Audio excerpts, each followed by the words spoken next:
Ladies and gentlemen, welcome to the Vandy Sports Podcast. Here's your host, Chris Lee. Commodore fans, on your feet. It's time to anchor down. Welcome to the Vandy Sports Podcast presented by Dr. Jody Jones DDS. We're part of the 440 Sports Network. I'm your host, Chris Lee.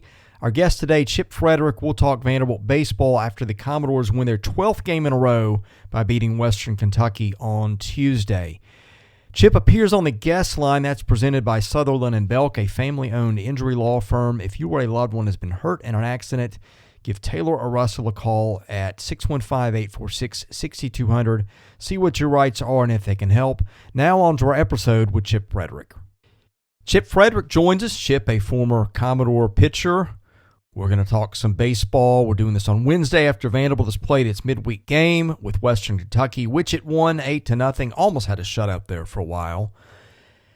Vandy has now won 12 games in a row. That's the longest winning streak in the country, believe it or not. And Chip's here to talk about it. Chip, a lot of stuff going on with Vandy baseball. Tomorrow, as we do this on Wednesday, Vanderbilt will be starting a series with Missouri. That'll have a lot of title implications. That'll be interesting to watch. Commodores playing really well. I wrote about it. Some pretty staggering stats that I shared with you. You are a subscriber to our website. And I would encourage people to go there. I don't put everything on the podcast. There are a lot of things behind a paywall.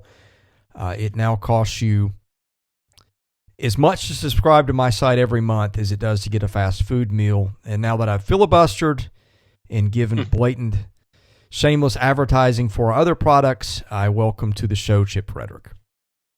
Hey, Chris, how you doing? It's people need to subscribe. There's a lot of great information. Your 3-2-1 column is great, and I was just referencing that before we came on here, and there's just lots of info, and it's great to keep. This is kind of your source for Vanderbilt athletics. If you're a Vanderbilt fan, you're not subscribing, you need to do so. So, the train just keeps moving along, and boy, the demeanor, the press conferences are better. I'm sure you, when you're winning and you've won this many games in a row, and there's a lot of laughter and guys walking around on the field after the game, joking around. And I'm sure, of course, that's what winning does. And the opposite happens when you go into a bad tailspin like these opponents that Vanderbilt has been drubbing the last 3 weekends in the conference, Georgia, Mississippi State, and Ole Miss. I'm sure that things are just the opposite there. And it's, I will say the schedule has, it without a doubt, and you and I have attacked this in years past as far as how the schedule lays out. It has definitely been in Vanderbilt's favor, how the order of the teams and where they've come. And this weekend you've got a team with Missouri who, they sweep Tennessee and shocked the world several weeks ago, and now they haven't won a conference game since. And so you think on paper that things are lining up that Vanderbilt could continue this steam train rolling down the road and collecting victories. But a lot of good things going on, very consistent. I think the word consistent was used 10, 12 times in the post-game conference.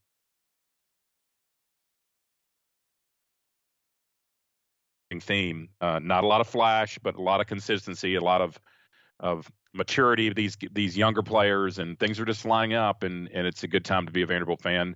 I think I'll tell you, I'm not trying to throw water on the fire here, what Coach Corbin wouldn't tell anyone at a press conference, or after field or in person even, this team's not going undefeated in the league, and there's going to be some adversity, and they know that, and the staff knows that. Every team goes through that, but if they keep this, keep it going in the way they're playing, and the consistency that word was used so many times, they're definitely setting themselves up for a national seed, and a host, of course, would happen automatically with that. But the good things are happening right now. They just got to keep going with it, and the same formula with the hitting, and I think their success will continue at least for the next couple weeks.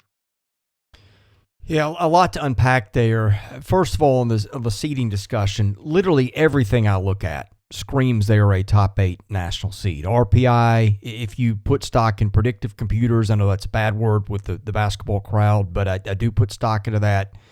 Vanderbilt between 1 and 4 in every predictive computer that I've looked at that I trust. The pitching is ridiculously good. I'll get into that in just a minute because I think that Vanderbilt, you could maybe argue right now, has 4 of the top 5 or 6 pitchers in the league based on effectiveness. And then we got some other guys to talk about that I've almost forgotten about that I wanted to get into. But I keep going back to his demeanor preseason. I remember last year, he used the word uncertainty a lot around his pitching and maybe around his team. And I thought that was an interesting choice of words, maybe turned out to be a little more prophetic than the fans would have hoped. And I just go back to watching him, being around him, talking to him before this year, and his choices of words, his body language, everything suggested he was really, really confident about this team. Now, look, I don't think that you can always know that in February. I don't think that just because you go to class and everything means you're going to be a great baseball team. But he puts a lot of stock in those things, and boy, it has really turned out to be so far consistent with the way that I felt he felt like about his team, and then maybe some. Yeah, and as much as we follow this program and have over the last however many years, I mean, ever since I was a player on my end, you know, when they won it in 2019, and what I'm getting to is you notice the little things, and you take, if you follow it closely, you look for reaching words he's going to say. If you notice, I'm not sure who the person was in the post game last night. Kept trying to bait him about comparison of this team's pitching staff to last year, and the guy kept asking, "What's the difference? Why the success now compared to what was you were going through last year?" And he wasn't having any part of it. I don't know if you watched it. I'm sure you did. He's not going I to actually have that. not seen it yet. My daughter had a lacrosse game, so I couldn't make it, and Joey was there. But anyway. No, it's just, I mean, some guy was baiting him, trying to just say, you know, why is it different? Why is it different from this year to last? Why is the pitching different? Trying to pinpoint him, and he just wasn't going there. But what you did get, though, is the intangibles that he talks about that is important of they enjoy being with one another. They're doing well in class. They're a fun group to be around. They're consistent. They're consistent on the field and off the field with their behavior. My point, in 2019, when they won the national championship that year, we heard a lot of those same things from him, but we didn't hear it as close as you and I, and maybe you did, but I know I didn't. You didn't hear that until they came home from Omaha. The bus pulls up. They go into the football practice facility, the indoor practice facility where everybody's waiting, and he gave his speech about the team. And that's the first time I heard about that. That's the first time that I ever heard him say, you know, Maggie and I, when we looked at the grades at mid-year, we knew this was going to be a great team, you know, a team that was going to do some damage. They behaved well. They got along together. So he's echoing in April, the first week in April, what he said about the team that won the national title in 2019. And we all know a lot has to happen to win a national championship. I'm not saying this team is going to win a national championship. And I don't think he is either, but I think the intangibles and those little things, he just really likes his team. You can tell. And I'm not saying that last year he's never going to call anybody out, but just kids are different. There's personalities that happen. There's kids that come and go. You might have had a cancer or two that are playing at other teams in the SEC currently that were on this team, and possibly that was affecting the locker room. The locker room, these guys, as much as some people might say, well, why aren't we doing this hitting approach, or why do we do this? And these guys know how to control the locker room. You can't, maybe not control, but read a locker room and adjust accordingly. And I think they've done that with this team. And that's the one thing that stuck out to me about some of the words that he's been saying lately, is how he's saying it early about this group. And if he's saying it early, I think it's making a profound difference on how this team performs on the field, not as well off the field, but how they're performing and getting the wins that they've gotten and being in the position undefeated in the conference play after 3 weeks. Yeah, and let me be clear. There's a lot that could go wrong from here. You get a couple of starting pitchers hurt. You hit a tough stretch where you lose 5 or 6 one-run games in a row, although they're putting so much distance between themselves and opponents that these games aren't close. There's like a lot of stuff that could go poorly for them still. But we can only go by what we've seen. And in my mind, there is no question they're a national caliber title team. Now, you could say that about some other teams. You can say that about LSU, although I think Vanderbilt's pitching situation, and particularly after Skeens, is a lot better than LSU's. I think you could say that about Wake Forest, which could debatably be the best team in the country. I mean, there's some other teams in the conversation, but my point is, just comparing it to what it takes most years, this is one that I look at. I don't really have any reservations about them being that good of a team. Now, again, that could change. They can go into hitting slump a lot, but based on what I've seen, and I've seen every one of his teams but the first one now, it's in that category of team. Oh, yeah, and I think we're going to find out real quick after this weekend. Hopefully a successful weekend, but as looking at the records of the opponents that Vanderbilt has played the first 3 weekends, you got Missouri mixed into, again, who, as I said, after they won their first 3, if not won since in the league, and they got swept by Kentucky on the road last weekend. Then you follow that up with a murderer's row of South Carolina, Tennessee, Kentucky, back to back, and those 3 weeks. So you'll find out real quick. And, we're going to find a whole lot about South Carolina this weekend. I think they go to Baton Rouge. Am I correct? They host LSU. Okay. Well, still LSU will that'll be a tremendous test for them. So it remains to be seen, but they're doing a lot of stuff right. And when you do a lot of stuff right and you get those victories roll, then the confidence can go a long way, especially in this league. And we'll just have to see how it comes out this weekend. The Thursday night game, again, it seems like we play a lot more Thursday night games than anybody in the world, but I guess think they play 4.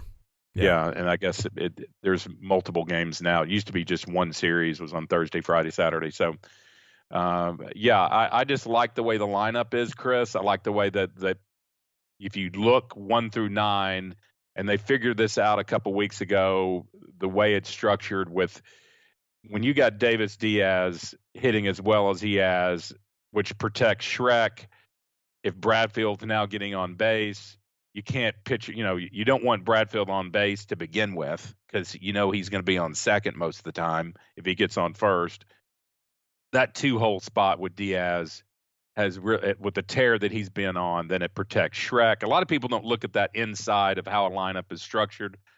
The way that they have done this up and down the lineup 1 through 9 is just pretty amazing to me, the success they've had. And when you get a guy like Vastine, who's,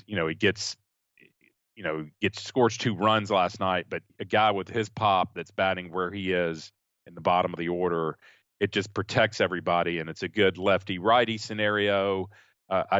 Everything's going well as far as that's concerned, and when that does, they're going to continue to win a lot more games than they've been right. This season of the Vandy Sports Podcast has been made possible by my friend Dr. Jody Jones, DDS. When it comes to general or cosmetic dentistry services, Jody is the best in Nashville. Just check out his client list. It testifies to that.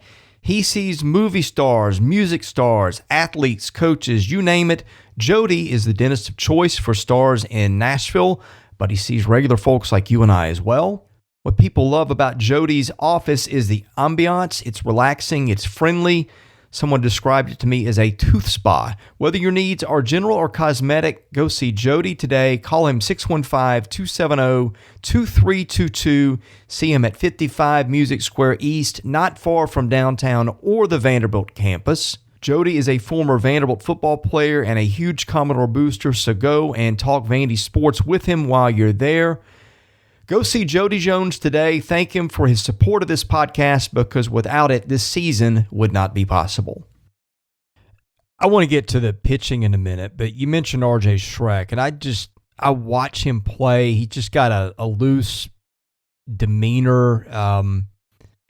He seems like a mature kid. He's made a lot more plays in the field than I thought. I was told coming into the season, hey, we really don't have a right fielder. He's been that and then some. I mean, I think they knew he would hit probably, or if you look at his career numbers, you would think he would, and he has. But he's been pretty good in the field too. Made a couple plays within the last week, but I think that he really, Chip, adds a lot to them in terms of, I don't know, just a personality maybe that was missing. And this is just me just watching from the press box. I could be totally wrong, but it just feels like he's got that veteran maturity and just letting stuff roll off his shoulders and a sense of humor and stuff. Like, you're seeing them have fun again. I wondered the last couple years how much fun they were having at times. And they used to be the team that, before Tennessee, everybody would point a finger at, and oh my goodness, the calisthenics in the outfield. It was like they had, insulted the Pope or something, just out there having fun and doing the things that they've done. And Tennessee then kind of takes over and says, hold my beer the last 2 years with the fur coats and everything. And they kind of went on the back burner, and they were kind of subdued. But it feels like this year some of the plate stomping and the stuff that was just kind of harmless fun, and maybe you can take it too far, is back. And it just feels like this is a bunch. You mentioned chemistry earlier. It feels like there's a lot more chemistry with this bunch, and I just get the feeling Schreck's had something to do with that. Well, Corbin talks about this. There's nothing, you cannot replace the experience of having in college baseball at a high level, 500-600 at bats of live pitching now, of course, he hasn't been in the SEC for that long. He played at a high level at Duke and played in the regional here when he was younger. But that experience of seeing different times of pitching, different from the left side, the right side, different philosophies, high pressure situations, you can't put a price on that. And that's what he's done. He's just a mature guy. But I'll tell you this much, and Corbin's response about Maldonado, who's leading the team in hitting as a freshman, that guy carries himself like he's a third-year player. And I think that was even mentioned. I thought that, and I was saying that, just his approach, the way he carries himself on the field, his demeanor, he just seems like nothing phases him. And a lot of these kids are the same way. I mean, you've seen Polk and Diaz and Austin, all three of those guys, when they're up at the plate and they get big hits, they seem to be enjoying themselves and punctuate it by getting the crowd into it and their bench. I agree with what you're saying. I think there is a little more enthusiasm there. But as far as, again, Schreck's been around and has seen and been in high pressure situations, and I think that is just calmly, and then you couple that with having a battery mate to his right and Bradfield patrolling center field with the number of games he's played as a junior, that's just something that you can't put a price on. And I think the combination of the youth and, you got Parker Nolan, a vet over there, and how he's been playing, and Bolger's been around the block, that combination of youth and confident young players who don't get phased is undeniably a positive in the landscape of college baseball in today's game, and that's what they have. Well, it probably hasn't hurt Chris Maldonado that he's got a brother who's been there 4 years and knows the drill and the mood swings and all that stuff too.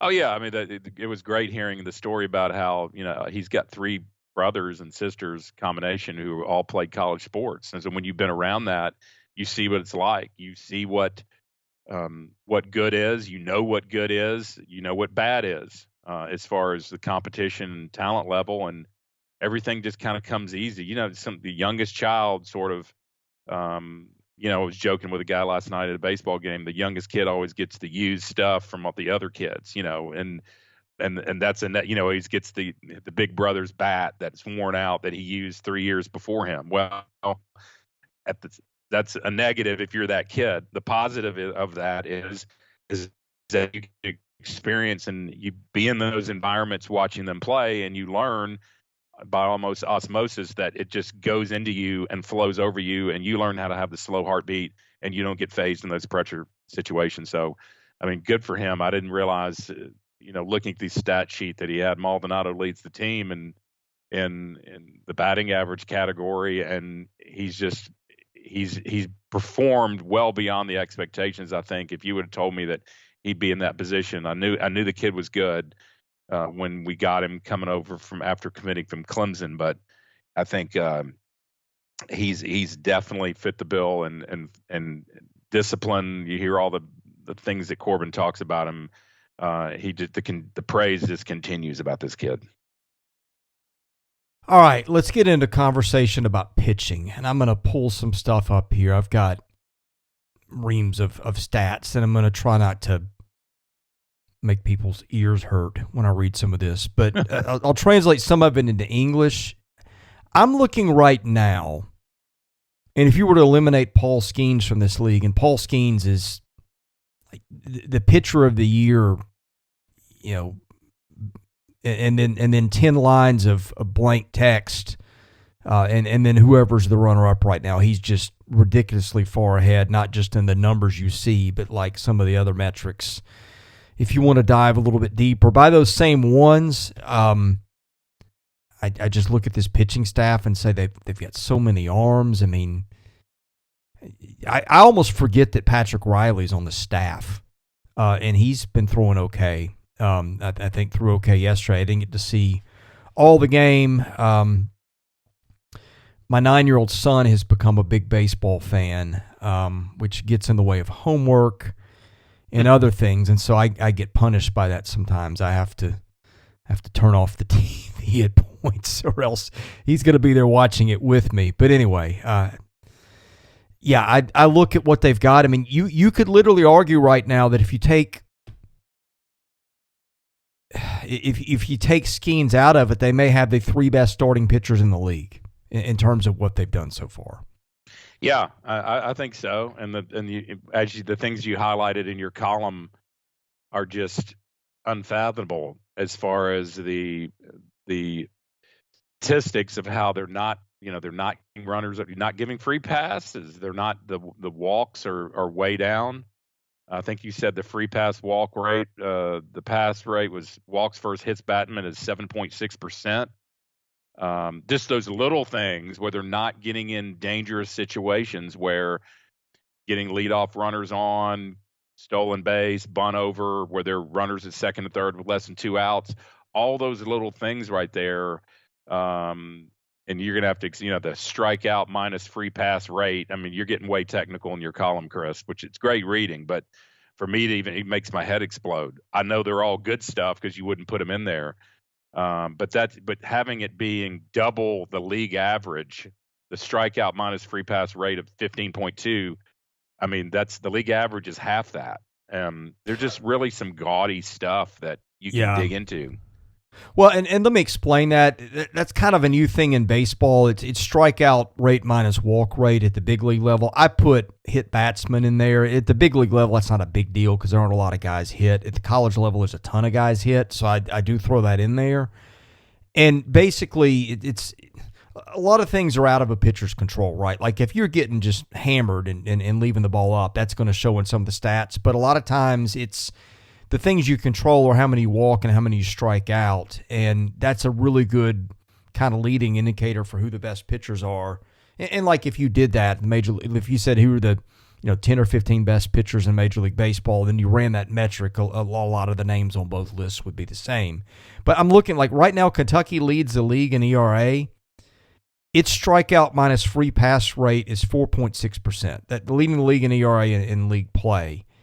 Vanderbilt's is 15.2, which tells me there's a little bit of noise in Kentucky's number. I do think Kentucky's a pretty good team. Don't get me wrong.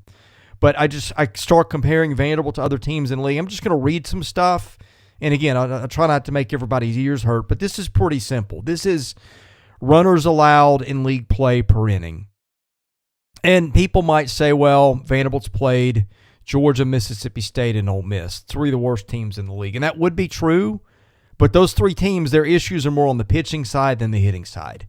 Okay, the average number of runners, this is just SEC games only, that teams are giving up per inning pitched, 1.76. I'm going to start from the bottom and work down. Mississippi State, 2.48. Auburn, 2.25. Georgia, 2.20. Texas A&M, 2.10. Ole Miss, 2.00. Arkansas, 1.75. Arkansas is considered by a lot of people an elite team. I think Arkansas is really good. I think the pitching's got more holes than people realize. Missouri, 1.75. Tennessee, 1.64. That's about twice what it was a year ago. Florida, 1.58. LSU, 1.54. South Carolina, 1.53. Alabama, 1.30. I said Kentucky, 1.43. And then Vanderbilt all the way down at 1.05. Yeah. Hard to score when you can't get runners on. That's right. And that's what they've been doing. And those are just, if you really dig into the little things about baseball and they haven't been getting past second base, and when they do, the guys have been pitching themselves out of jams and have had they've had the wherewithal to remain calm and to have the defense play behind them. But yeah, you mentioned too, and these stats, I mean, Dukanich has not been out there in weeks. And you mentioned even that Patrick Riley, he got in last night in the game against Western Kentucky, but in this staff, it's an excess of riches where if you get left behind, you have a couple bad outings, man, it's hard to get back out there. There's only so many, and then you're blowing people out. The opportunities, we talked about that last week, the opportunities to get back out there when you're blowing people out, scoring double digit in your run category, it's hard to get chances when you're doing so well. They're just going to cruise. If you're up by 6, 7, 8 runs, it's not a whole lot of innings out there, especially also when you're playing once a week in the midweek. So good problems to have. But man, this is, I tell you, when in Nick Maldonado, you worry a little bit about He's not giving up a run, Chip. We're halfway through the season, their closer has not allowed a run.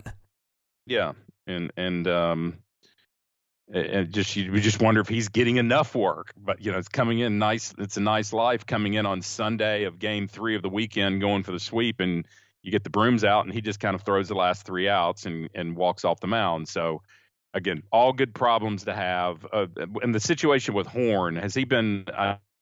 Noticed that you put that in your column. I know Dukanich is threw a bullpen maybe last night before the game, so that's encouraging. I think his might be a hip or a leg injury in that area. I think it was a hammy, which you don't see a lot Hamstring. with pitchers. No. Although you did see that with Max Fried, Atlanta's ace, right? Who hurt a hammy covering first in the opener, and he's on the 15-day IL.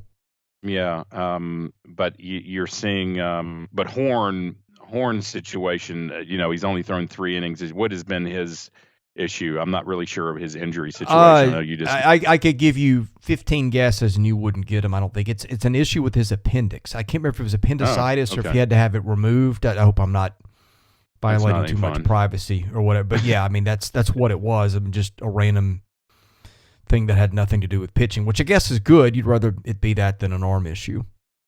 Right. But I think that all these things are pointing to just they're all good things in dominating categories. It's pretty simple. They don't get on base, they don't score, and I just think that you put Dukanich, who's week to week, if you put him back into the fold too, that's just you're just not using many pitchers. They used 6 in the past weekend, and as you mentioned in your column, they didn't use Schultz.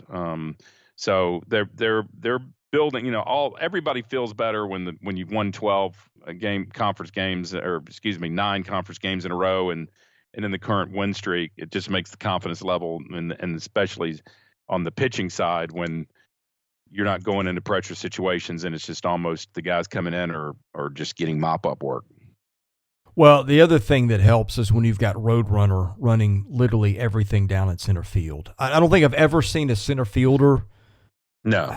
I don't think this is hyperbole. I mean, Andrew Jones would be in that conversation. But other than that, I don't know that I've ever seen anybody that gets to more balls, covers more ground. and I said this, I think, in another podcast this week, you get used to watching him play, and you know that because of that, he's able to run a lot of things down that off the bat you think he's not going to get. He still gets to things that I'm like, when the ball's off the bat, even building that expectation in, you're just like, that ball's in for a hit, and the next thing you know, he's getting it, and he's not even diving. And someone pointed this, I think Luke pointed this out on my podcast Monday. I had never thought about this, or maybe it was somebody else in a private conversation. But if you think about it this way, and I never had, like if you're a corner outfield guy, that narrows down what you have to pay attention to, and maybe you get to more balls on the edges and foul territory because you've got, Usain Bolt in center field that's going to, that's basically going to get to everything between the alley signs at 375 and then maybe some. Yeah, you can't. And when he was struggling at the beginning of the year, Chris, and wasn't getting on base and had the issues where got picked off a couple times, got his first time that he was caught stealing in forever. I was telling some people, yeah, well, just watch. When the draft comes along, he's going to be in the major leagues because of what you just mentioned of how he patrols center field and how he gets to balls that no one else gets to. The hitting will come. The hitting will come, and it'll be a learning curve anyway. And it is for anybody going into the next level, going from the college game to the pro game, and then, of course, elevating that upper echelon of the major league level. But you can't teach that. You can't teach his speed, his glove skills, his jump that he gets on the ball, that he can go to his left or right or come in or go back. All that lateral stuff is stuff he just was born with, and that's why he's going to be. He could have another slump and the rest of the year and get caught. That isn't going to be the reason why. He's going to get drafted where he's going to get drafted because of how he plays on defense and his speed, and that's a fact. The hitting, he's already starting to come around, as we've seen the last couple of weeks. That minor slump he started off with, he's going to be just fine when it comes to June, when the draft rolls around, because people are going to bet on him to be an anchor in center field wherever he gets drafted, and a quick climb to the big leagues once he gets used to the pitching. Yeah, I feel like this is the most ridiculously optimistic podcast I've ever done, but I don't know what else to say. I'm just looking at the numbers in front of me, and when you're winning your average SEC game by 10 runs or whatever it is, or 9 runs, like what else are you supposed to say? And I get that it's the bottom of the league, but there's still SEC teams. 2 of those teams have won 2 of the last 3 national titles. All those teams are still top 60 in the predictive computers. It's in the SEC, somebody's got to win and somebody's got to lose. And look, again, every team that I've ever seen hits a rough patch. At some point, they're going to lose a series. They might lose back-to-back series. You may look back at this and say, hey, these guys sounded silly. That's going to happen. Just go ahead and build it into your expectation, so when it happens, it's not this is a fluke or the world's coming to an end. But everything that I look at in terms of how they're hitting, how they're fielding, and their hitting is going to take a drop because they're facing awful SEC pitching, and that is going to change at some point. That is the one thing I feel like is certainly going to come down to earth. But I just look at the numbers and the numbers behind the numbers, and it's been an amazing performance so far. Speaking of which, Patrick Riley got through an inning with 2 strikeouts, 12 pitches. I don't ascribe a lot of meaning to a 1-inning outing midweek, but he's a kid that'll take him 30 pitches to get through an inning a lot of times, and it doesn't a lot of times matter who they're playing. I don't know how much of a step forward that means anything that was, but that was one thing from yesterday's box score that sort of stands out. Yeah, and my comment about that is, it was Western Kentucky. He looked very good against the Hilltoppers. I'm not sure how that relates to SEC hitters or Omaha hitters that don't swing at wild sliders like Western Kentucky batters. I think that had a little bit to do with it. But I'm glad he got out there.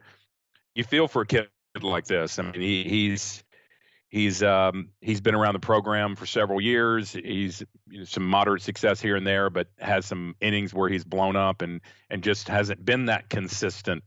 Again, using that word that this team has had on the pitching staff, especially this year. But it was good seeing him out there.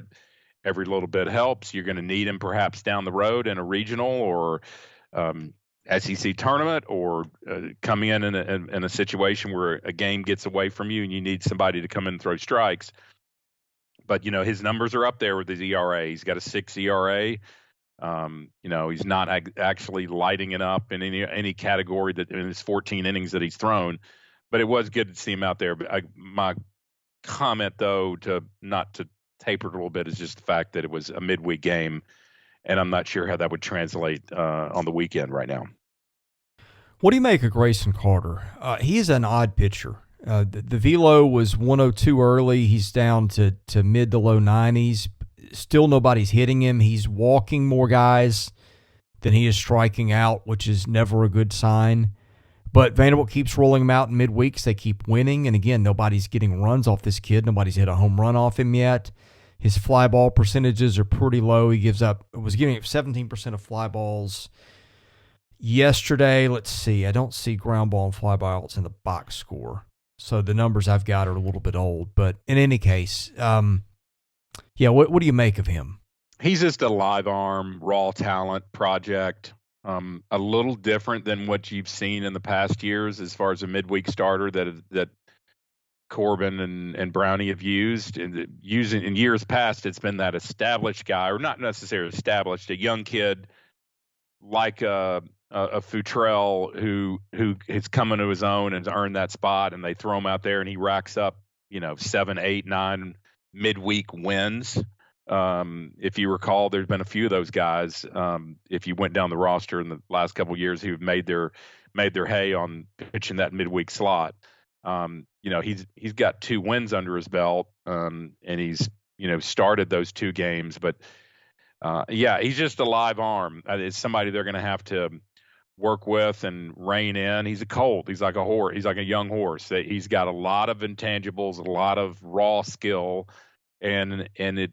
When it's on, and it's unhittable. But when it's not, and he gets himself into trouble and pitches himself into some jams, it's not. So I like the fact they're throwing him out there. You can't teach 98, 99, or even the numbers you mentioned, the 100 early in the season. I'm not sure why it's dipping so much unless he's just working on some different things and not trying to overthrow. But still, 94, 95 is pretty hot coming in there to a batter. And I think it's just the more times he gets out there, he's going to be a kid. The more innings he gets under his belt, I think, and the more experience in game situations, he'll be fine. But he's pretty raw. He's pretty raw for comparatively to some guys out there who've been a little more finished in that Tuesday, Wednesday role. And hopefully he'll continue to work himself into developing into a more complete pitcher. Any parting thoughts on Vandy baseball today? I like where they are, Chris. I like I feel like if I'm Tim Corbin, I don't change anything. I think their approach and hitting is improved, and they're continuing to attack. I think the pitching approach is well. They're not getting guys on base, and you just don't change anything. You do the same things you've been doing, with the expectations that this is a long season still. We're just in weekend 4. We're not the halfway point yet. There's a lot of baseball to be played, and you got to know that there could be an injury too that could pop on. It's normal in baseball. And but man, it's just, you're feeling good going in Columbia, knowing the spot that you're in, and you just don't change anything. Again, I keep harping on that, and that word that I began the podcast with, that was continuing over and over again about the consistency. I don't think you're going to see much change in the lineup. I don't think you're going to see much change in the pitching and how they throw guys out there until it's broken. You try to mess with anything. And I just like this team. Who would have thought? I'm glad, to be honest. I was going to say this earlier. I'm really glad we started our podcast a little later this year for what reasons of you and I scheduling. But I'm glad we didn't do one, let's say February 21st after the Central Arkansas game. Or just or after the Loyola series where it just looked like they were never going to hit. Yeah, that's true. Where it was just 2-1 win, 2-0 win, lose 9-6, and there's just kind of this feeling of where is this team? Where how good is this team? Is it going to be? Are we reverting back to a lot of things? And then they go out against Belmont and they put 15 on the board at First Horizon Park, and then they haven't looked back since. And that's just crazy to think about. But things like that happen in this strange game that we love in baseball, and something has happened, whether it was a approach in a cage or a meeting in the locker room, or we're going to do this and this is how we're going to play, and it is just steamrolled, and got to feel good about Vandy baseball right now, knowing with cautious that just got to enjoy it now and be prepared for a bump in the road here or two. It always happens, and then adjust from there and realize that these things it's a long season and they got some formidable opponents ahead, but they got to take care of business this weekend. It'd be nice to come back with another series win. I don't ever think sweeping is something you even predict or count on, but winning 2 out of 3, if they continue to do that at least and get series victories, I think things are going to continue to stack up for this team.